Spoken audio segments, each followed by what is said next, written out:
Hey guys, it's Chelsa Messenger with Picks and Parlays. We're talking college football. Houston at Cincinnati. Just a little reminder, if you want 20% off the entire site at picksandparlays.net, just use the code VEGAS. VEGAS. The Bearcats are favored minus 13.5. The total is 54. We've got Nick from the Insider's Room joining us to talk about this one. Nick, a lot of people are super high on Cincinnati, one of the dark horses kind of when it comes to the college football playoff.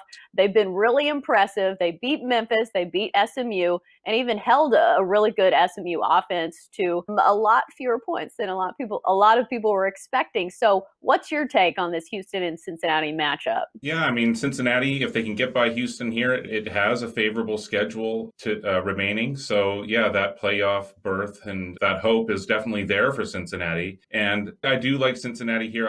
I'm going to suggest to lay the points. I mean, it's 5-0. It's obviously going to have a letdown at some time, maybe. But the shortened season, it puts an added emphasis onto each and every game, especially home games. So, yeah, Cincinnati, as you mentioned, it hammered Memphis last week, 49-10.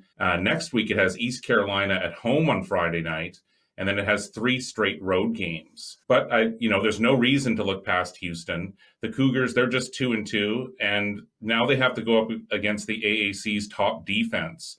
Houston quarterback Clayton Tune, I think he's going to have a hard time moving the ball. The Bearcats, they lead the conference this year with 8 interceptions already. In fact, this Cincinnati defense is so good that it's given up just 2 passing touchdowns all season. Really, the Bearcats have the superior offense as well, led by Desmond Ridder.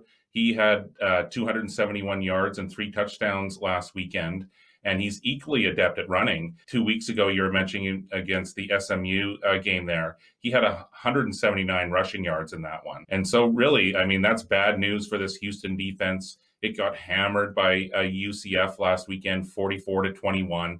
It conceded 681 yards of total offense. So, yeah, I don't think there's going to be any upset here. I'd like Ridder to have another massive game. I can't possibly see Houston keeping up down the stretch here. So I'm going to lay the points with Cincinnati for sure in this one. Yeah, it was the Desmond Ridder show against Memphis. It was really fun to watch, and it's been really fun to watch what Luke Fickell's done with the Cincinnati team. He's really made them into a contender that's coming from a small conference and always fun to watch. I think the issue here is just the big point spread, but they've shown that they can do it. They weren't favored by much against Memphis, if I'm remembering correctly, and that game was a blowout. We love easy wins, and we're hoping for another. That's going to do it for our college football talk here on Picks and Parlays. As always, great stuff from Nick from the Insider's Room. Nick, thanks for joining us.